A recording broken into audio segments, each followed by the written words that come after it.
We couldn't protect a crime scene. We couldn't protect ourselves. The UN realized that it had quite a lot of corruption cases internally. They all rely on donor funding. And telling people you've got a problem, nobody gets extra donor funding by putting their dirty washing on the line. I think they should do. And then I found out that a large number of heavily armed men were coming, and I'm not going to stand in the way. Welcome to the latest Cognitas Global podcast, the theme being a life less ordinary. And I'm pleased to say I'm joined this morning by a man that I've known now for about 5 or 6 years, having done some work for his organisation. It's Mr. Philip Trewhitt, OBE, Executive Director of the Institute for International Criminal Investigations. Philip, welcome to our podcast. Morning, Lawrie. As you know, Philip, what we try and do is give the public and interested people an insight into people's lives, where they've led an interesting life. I know from conversations that we've had that you have a particularly interesting life, mostly centered around working around international humanitarian law, human rights, and venturing into territory more familiar to me, fraud and corruption. But let's go back to the Institute for International Criminal Investigations, based in The Hague, an organisation that I've been very privileged to have worked for and delivered some courses for you. Perhaps you can just give us an oversight of what that organisation does, what it's currently doing, and the successes that you've been having.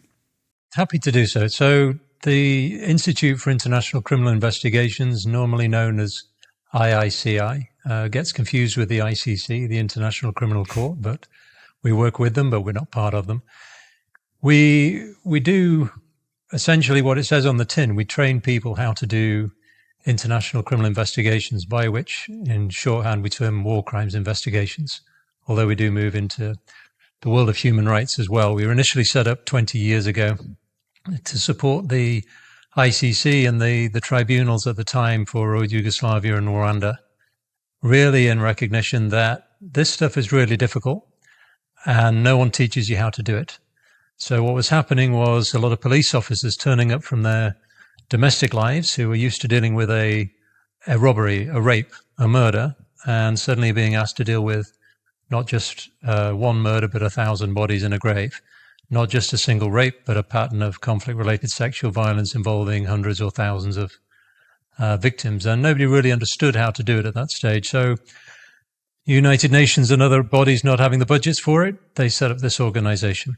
And that's what we do. We do today. Most audience is war crimes units from the various national jurisdictions, the ICC, the United Nations, and increasingly civil society. And of course, when we talk about a civil society organization or an NGO, how would you sort of phrase your organization, Philip? Because I know people use terminology differently. Well, I suppose technically we're an NGO, a non-governmental organization. We're a charity, effectively. It's based in the Netherlands, but we're a charity that has a very low profile. We don't spend any time or money advertising ourselves. So basically, if you're in the world of war crimes, you know who we are. If you're outside the world of war crimes, you will have no idea, because we're extremely bad at self-promotion.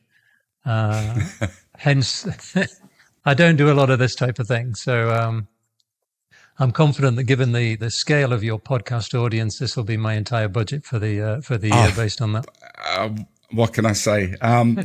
I joking aside, I think, the perception is that you may be some big organization, but I know that actually you're not, but you do achieve some tremendous success and projects. You are reliant on donations and benefactors, of course. And I guess one of the biggest challenges for you is raising funds for the type of work that you do. It is. The problem is we, what we do doesn't reflect a crying baby on the front of a report looking like they're starving. It's not a donkey that you can put on looking miserable. It's not the sort of thing that can press those emotional buttons. So there's not a lot of point in us putting out flashy reports, because what we do is we make people better at catching bad people, effectively. But that doesn't boil down to a nice picture, and it doesn't boil down to a nice mission statement that fits easily within the average donor funder. So we have had donor funding in the past, but increasingly what we do is we charge people a fee. The organizations we work for, they pay a fee for our courses. I mean, it's not a lot compared to some of the corporate world, but it covers our costs and gives us a little bit extra to keep the lights on. But of course, we have to keep our costs as low as possible because quite a lot of people pay for their own tuition. Because the one thing the international community is very bad at is setting aside money for training people. I think their view is that people should, if they come to them as an investigator, they should know what they're doing. But as I mentioned earlier, when you come into this world, nobody knows what they're doing. And that's why we exist. So donors are great, but they're also quite hard work. I've had an insight into the type of work that you do, and I've got to say, I mean, it is unbelievably shocking. I mean, people won't know the full extent of that. They'll see it on the news. But you're training people to go into areas of conflict, huge atrocities, and effectively manage the scenes, manage individuals, help people. What's the relationship between the work that you do or the success or the results that you're having in the international courts, for instance? If you perhaps could explain that and how that works in terms of bringing people to courts and the types of evidence that you're looking to acquire to bring people to court, or that you're trying to tell people to acquire in terms of your training courses. The difference that people will find coming from a domestic jurisdiction into the international world is you're rarely looking at, I mean, if you're a policeman on the streets of London or Paris or whatever, you're generally looking at a single perpetrator and a single victim. That's what we're looking at. In our world, you're not. You're looking at multiple victims of different types, and you're looking at multiple perpetrators at different levels. So your direct perpetrator may be a sergeant who pulls the trigger, but the reality is nobody in the international world is interested in that sergeant. That's something that can be dealt with at the domestic level later on. They're interested in building a link all the way up to the top, to the generals, to the prime ministers, to the presidents, that sort of thing. And so it's really a very different mindset, and it can be a sort of quite industrial process in that you need to be going through lots of witnesses, but you're looking to build a pattern. You're really not terribly interested in the fact that the victim is Lawrie Day. You're interested in the fact that Lawrie Day is a Christian, a Muslim, a Jew, a Catholic, or a civilian as opposed to a combatant. These are the sort of things. So it can be a little bit more industrial than you might see on a domestic level. Quantifying what we do is quite difficult in terms of quantifying the success because we can't say, we trained you, you put together a case and a bad guy went to jail. Because the number of bad guys going to jail in our world is not actually very high. And drawing a direct link between the quality of investigations that we can help people achieve and that, it's dependent on too many other factors, political amongst others. But so we really gauge ourselves on the feedback we get. In other words, how people feel they've improved and how organizations see their people improve when we finish with them. If you could just give an example of the type of scene that you might be facing or an investigator might be facing and the type of atrocities and the challenges, and then perhaps we could link that back to the course that you actually deliver, just to people understand what it is that's required to go out and then manage some of these scenes. So painting the scene first, Philip, what would you expect to find in I don't want to say a typical situation, but in some of the situations you've had in Libya and other places? If we're talking about scenes as in, what is a scene? Well, it could be a hole in the ground full of bodies. It could be a prison. It could be a classroom. It could be anything, and it depends on the type of crime. If you're looking at something like conflict-related sexual violence, it could be a hotel where people have been kept. So I think you've got to sort of get out of your head what is a crime scene that you might have seen on the television with that's carefully managed, that's carefully controlled. You can't do that in the same way. You don't have the resources. You don't have police officers to stand guard. Sometimes it's possible. So you go back to the days of the Bosnia investigations with the Srebrenica graves. You have a series of graves with up to 7,000 bodies in them. You had S4 or whatever it was called at the time, the military assets available to protect that scene for a long period of time. So it could all be dug up. And the bodies removed and also all the evidence removed and processed and all the rest of it. If I take my own experience in Iraq, we were still in it wasn't even post-conflict. It was fairly well conflict, given the level of insurgency. So the idea that, we couldn't protect a crime scene, we couldn't protect ourselves. You would have needed a battalion of troops, of combat troops to protect a scene for a period of time. It just wasn't going to happen. And those crime scenes there as well tended to be quite old. So the bodies had desiccated. There were very little flesh left on them. We're talking bones rather than than bodies. Libya and one of the others, a little bit of a combination of the two. So some, what visible sort of bodies, but also lots of bones and various other things. So it does vary, but, that's one type of crime scene. The other type of crime scene is, you walk in and it's a school. Now, you believe it was used as a detention center, for example. It still looks like a school. What you're looking for is the sort of the details, not so much of necessarily physical evidence left behind, but you're looking to corroborate the witness testimony. In most cases, are going to be built very heavily on witness testimony, because people like, well, me in my old days, but people like the ICC, it tends to be months, not months, but maybe years after the event. So the reality is any evidence you get is likely to be old. It's likely to be tampered with.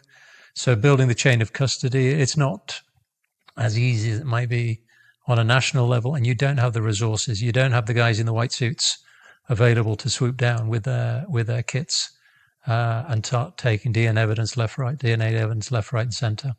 And how do you then relate that awful situation that you've got there? And of course, if you go back to Srebrenica, then you've then got to deal with, during an investigation, people trying to compromise that, but I know they were shifting the graves and moving the bodies to avoid detection. So you've got all these additional challenges during a live situation. How do you then go back and assist the international partners to manage to go in and manage that, to go and investigate that? So the course that you deliver, it's a 2 or 3 week course, isn't it? I think you take them out in the field, scene management. Just give us a bit of information about that and how that relates then to that type of that type of situation management. Well, one of the big things you're going to have to manage is not just the scene itself, it's the area around it, because it's not just that there might be bad guys who want to interfere with your investigation. You've got families who want to know what happened to the people that they love. I'll give you an example from my time in Iraq. I turned up naive, young, enthusiastic, as I used to be, with the idea that we're definitely going to protect these graves. We're going to secure them. We are going to remove all the evidence. I got there, and by the time I got there to one particular place called Al-Hila, I was faced with several hundred or even 1,000 large clear plastic bags containing a variety of bones and documents, which the people who'd got there were basically picking up a skull and a bone that they found near an identity card, and it was like a jigsaw puzzle. So from an evidential perspective, it was useless, but that's what those families wanted to do. Another grave down in the south in Basra, I was determined to secure, and then I found out that a large number of heavily armed men were coming to repatriate the bodies back to the north of Iraq, and I'm not going to stand in the way. You've got all the emotion of the families, and you don't have you can stand there, but how are you going to protect those graves? You can't do that in the same way as you do domestically, even if you felt you had the right. And, what's to say my view of justice is the same as their view of justice? It doesn't trump their right to get their families back. But you've got to manage that. You've got to explain to them why you're doing what you're doing. And these aren't people who watch, the television shows involving detectives. They don't understand about CSI Miami and Line of Duty and all these other programs. They just want their people back. And they can get quite angry as well. You're there. What are you trying to hide? Why are you trying to stop us getting our people back? So there's that element. There's a political element where they're asking you, why are you investigating that grave and not investigating that grave? You're favoring that side over this side. You're biased. You've got that to deal with as well. And then you've got to put together a group of international people who may all do things slightly differently. So they all come from different jurisdictions and they all do things in their own way. And they say, well, in Portugal, we do this. In Britain, we do this. In Australia, we do this. Well, we're not in any of those places now. We need to work out how we put together the best possible practice in this situation with a fraction of the budget, a fraction of the people. So the way we teach it is we say, don't worry about what you'd like to have. You haven't got it. Work with what you've got. It's very much old school policing. So basically you've got a notebook, you've got a pen, and you've got a nice camera if you're lucky, but otherwise let's get your phone out and let's start playing around with your iPhone or your Android or whatever and just see, you haven't got 6 weeks to do this scene. You might have 6 hours. What can you achieve in that particular time? What is your priorities? What would you really need to come away from this scene with? Are you able to actually not just collect the material in the correct way, but transport it and then later store it in a way that gives you a half a chance of getting it accepted by the jurisdiction you want it to be accepted by. If you can't, then your best thing is probably leave it, take some photographs, document it all that way. So we're not talking about DNA testing or anything like that. We're talking about documenting crime scenes for our audience, and that's what we call it. So we're going to do one in April. We're working with the Dutch military, who we do a lot with. They have a school of peace operations that they train all of their peacekeepers and other audiences. And we'll set up, for example, a mass grave. We'll set up a missile strike, for example, and where we'll be leaving behind the remnants of a drone or remnants of a missile. They'll be teaching people how to primarily search for it and then, like I say, document it. And if you're going to collect it in a way that's safe for you and keeps the evidence in the best possible condition.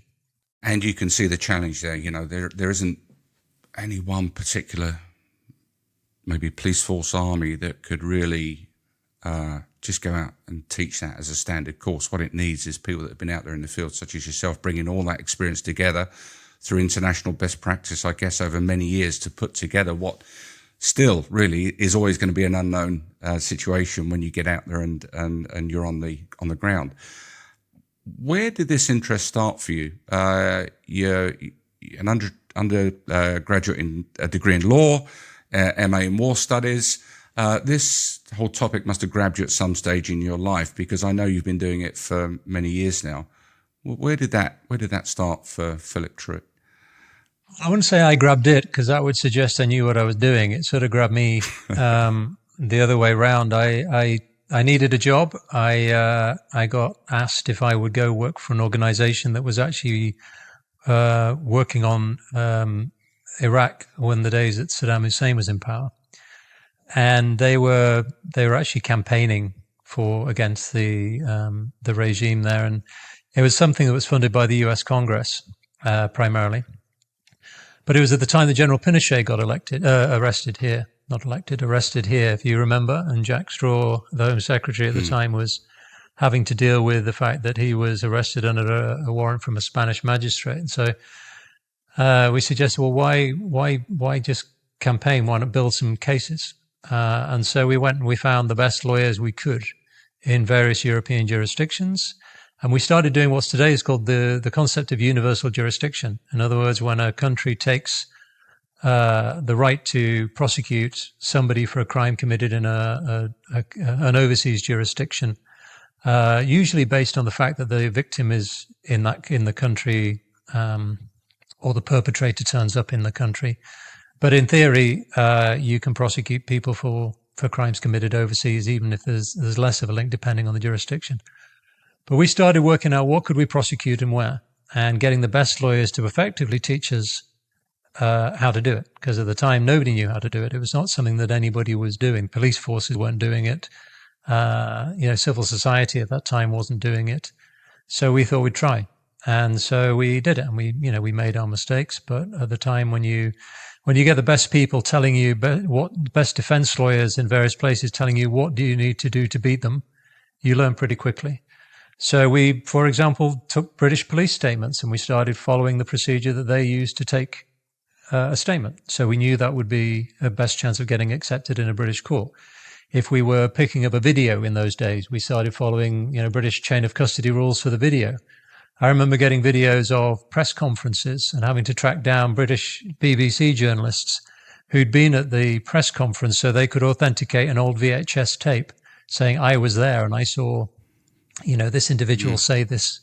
I mean, this is in the days before social media, in the days before open source investigations and everything else. But it was a tremendous learning experience. So I haven't had very little formal training when we started. I mean, I had some since, but I'm a weird individual. I do investigations. I'm not a police officer. I've got a law degree, but I'd never describe myself as a lawyer. You charlatan, you. Well, absolutely. It's when you have to go for your car insurance and it says, what do you do for a living? And I have no idea what to put down. But anyway, you muddle along is the idea. So that's how I ended up in, I spent 5 years wandering around the world interviewing, victims, but also defectors, lots of people coming out from Saddam Hussein's regime. So I spent a lot of time with difficult and unusual people in difficult and unusual places, which was a good training school for later on. I then, as you say, when I was asked by the British to go out to Iraq to help there. I'm not sure anybody was able to help there, but we all did our best. I think one important thing that people, also need to understand in context of what you do and what you've been doing is that you have no formal powers, as it were, no police powers, no jurisdiction in effect. So you rely on this ability to collect information, often perhaps without the immediate assistance of law enforcement. Requires a lot of lateral thinking. I've seen the way that you approach this. You try and train your investigators to think laterally and outside the box and to look at every opportunity to acquire evidence. So that's a really important thing, isn't it? That you're going into these places effectively just using your common sense and wits to acquire this evidence. Yeah, there's no badge for doing this. There's no subpoena powers. Even something like the International Criminal Court relies entirely on national jurisdictions if they want to seize anything or they want to require any particular piece of information. They have to make a request for assistance. The same way that governments have to make MLA requests to other jurisdictions if they want a bank account or if they wanted to search a property. So the ICC doesn't have its own police force, as it were. Neither did any of the Yugoslavia Tribunal, Rwanda Tribunal, any of the United Nations human rights bodies. They don't have any coercive powers at all. They've really very little more than civil society. The only thing they do have is, the willingness of states to help, and a little blue passport or laissez-passer, which might give them a little bit of a pull, shall we say, but not a lot. You also don't have anybody to protect you, really. You've got a security officer, but it's not as if there's a SWAT team hanging around waiting to come in and get you. And so you're dealing with some very difficult people in some very difficult security environments. And you've got to keep your witnesses safe. You've got to keep yourself safe. And, there's no ability to whisk your witnesses off to Florida to start a new life. No, it might be there in theory, but the reality is there's no budget for it. Yeah. And so it's just such a very difficult and different operating environment to anything that people are used to domestically. And I think some police officers who come into this world adapt very well, and some find it very difficult because they spend their time saying, well, back home we have X. Well, you're not back home. You're not in Kansas anymore, Dorothy. For those of you who of a certain age who remember The Wizard of Oz, we'll get the reference. Right. But sure. It's not easy anyway. And I think what people also need to remember is that, the people that are out there working for NGOs are often doing this on a voluntary basis. They're not being highly paid. Their motivation is not financial. And as you say, they're putting themselves at great risk to try and make the world a better place. That's not, obviously what I mean, but to try and benefit a lot of people that have had tremendous injustice and been the victim of many atrocities. So, I mean, and again, that was always never lost on me. The fact that, I was in Tanzania recently and just came across somebody that was, two British people that were working against human traffickers and, set up their own company, self-funded, very little funds, but are out there just doing this because it's a passion for them and they genuinely believe in what they're doing. So, as I say, let's not forget that this isn't all about money, this type of work. This is far different, the motivation. Yeah, and I mean, we don't work with many people who are volunteers, but the civil society work with is increasingly professional. I think if 20 years ago you'd asked police whether they would work with civil society, a lot of them would have looked at you horrified. Today, the quality of some of the people we work with is very high. The quality of the work they're doing in some ways is higher than is being done by national jurisdictions. And, I've just been working with a group. Half of them have left very prestigious New York and London law firms because they were bored of making money for corporations and wanted to do something a bit more meaningful. You're getting people who've been educated at Harvard and Yale and Oxford and Cambridge and everywhere else who are coming into the world because they want to make a difference. Yes, they don't get paid very much, but they are wanting to do a highly professional job. And our view is they're going to be on the scene far earlier than the United Nations or the ICC or national law enforcement in most cases. You know, your Amnesties and your Human Rights Watch, they send people to every conflict zone. So our view is if we can make them better, the quality of the evidence they get is better. The way the shape it gets passed on to law enforcement then is better, and therefore the likelihood that the law enforcement use it to catch bad guys is going to be increased. And so a big part of what we do is bringing those two worlds together: law enforcement and civil society, letting them learn from each other, and hopefully improving both of them. No, I think you're right. You know, many organisations are very parochial in their approach, but partnership working, no question about it, is definitely the way forward. And leveraging each other's strengths and skill sets is really the only way, that you can truly achieve, good results, operational effectiveness, and as I say, really, I think, in the longer term, achieve success. So let's move on. You've left that world and you've gone into fraud and corruption as an investigator, I hasten to add, not as a perpetrator, with the European Investment Bank in Luxembourg.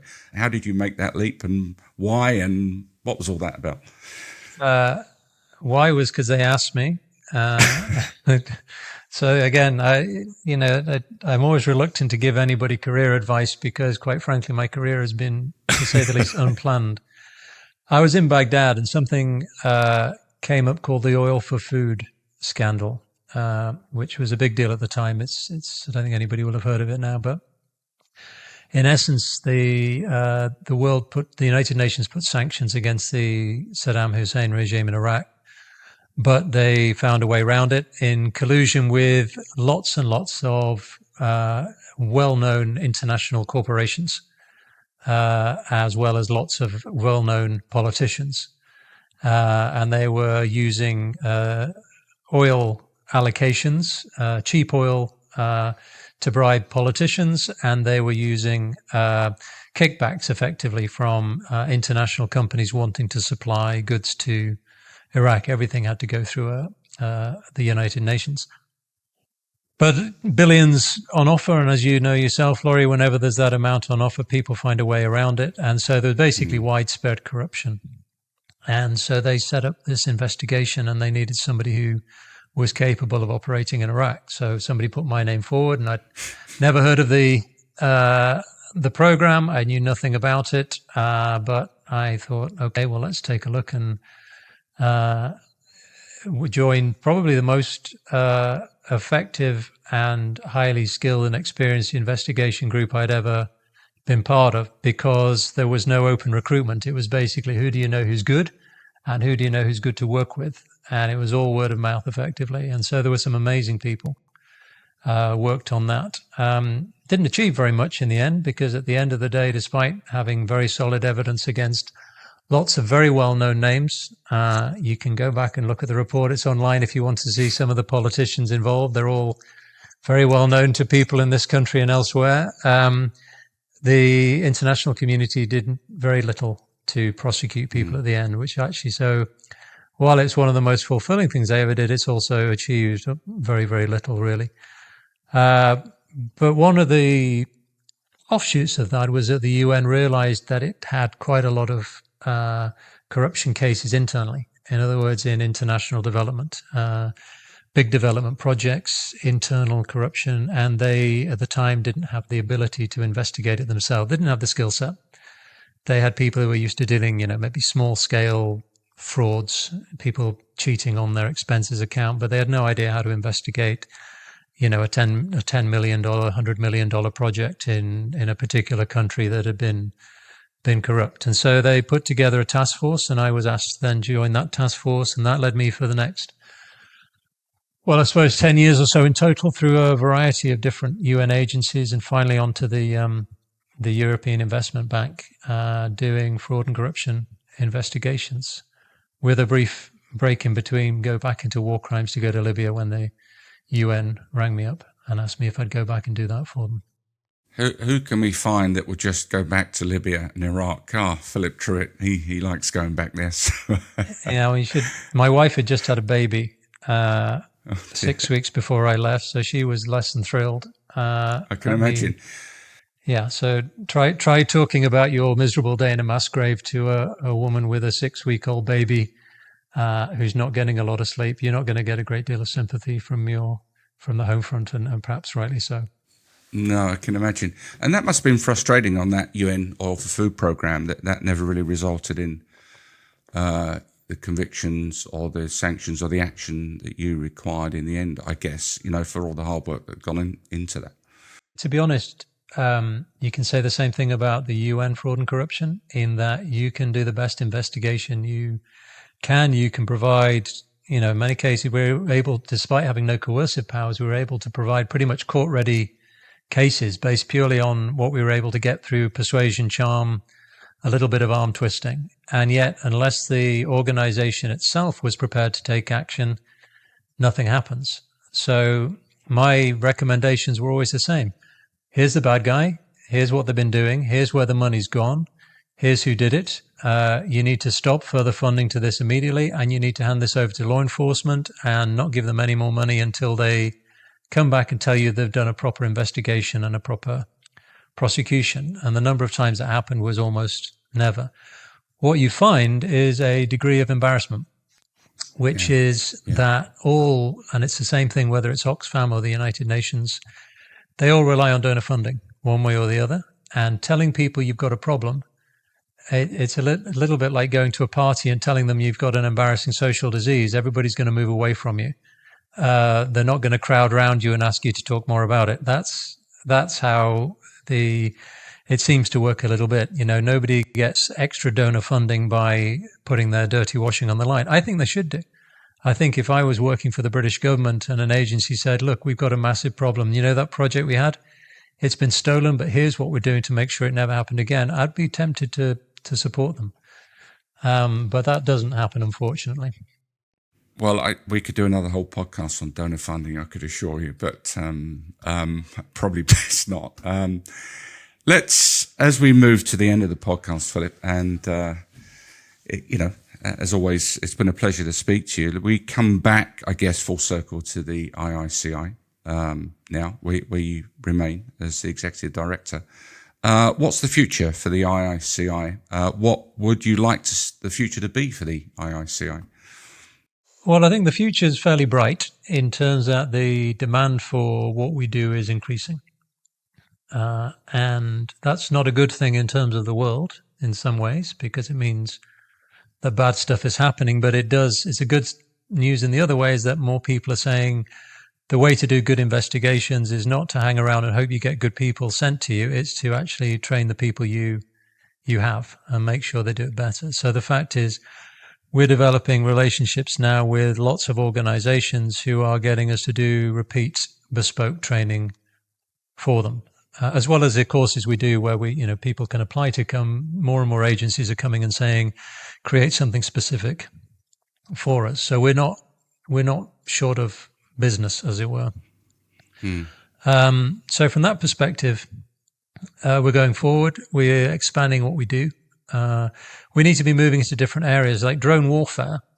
If you'd asked anybody 5 years ago about drone warfare, they wouldn't have known what you were talking about, other than maybe an occasional Hellfire missile fired at a terrorist in Afghanistan. You look at Azerbaijan and Armenia, for example. You look at the Turkish destroying a Syrian armored division with drones. You look at what's happening in Ukraine. So we need to be adapting constantly for new types of warfare and new types of tactics while not losing those basic skills. So we'll be doing something on drone warfare. We'll be increasingly increasing our open source investigation offering. As you'll know, we've been moving into financial investigations to give people another tool in the armory. If you can't necessarily show that a senior figure was present at a particular crime, can you show by the way the money was used that they knew about it or that they had knowledge of it? So we're moving into lots of different areas as well, and hopefully continuing to expand our offering. We're limited by the number of trainers out there. All our trainers are people who've done the job, so we are relying either on people who've recently retired, or we also get a lot of organizations allow us to use people who are currently working for them because they recognize what we do and they like what we do and we have good relationships with them. But, as long as we can get the capacity, we'll keep doing what we're doing. And it's tremendous work having worked with you firsthand and knowing the programs you deliver. I know you sort of mentioned that you sort of stay in the shadows. You don't really do a lot of marketing. Your website is sort of fairly limited in the information it gives. But what I would say is, we're very happy to promote the work of the IICI. We will do in the podcast with all the references on the video. I'd just like to say, Philip, thank you very much for spending some time with me this morning. As always, I enjoy speaking to you. It's been a great pleasure learning a little bit more about some of your background. And I'm sure that for those that aren't fully aware of some of the issues that go on in the world outside and how they're being addressed, that they're going to learn something from this podcast. So, Mr. Philip Trewhitt, OBE, thank you very much for your time this morning. And we'll meet again. Thank you. You're very welcome, Lawrie. Thanks a lot. Take care. Bye-bye. Thank you.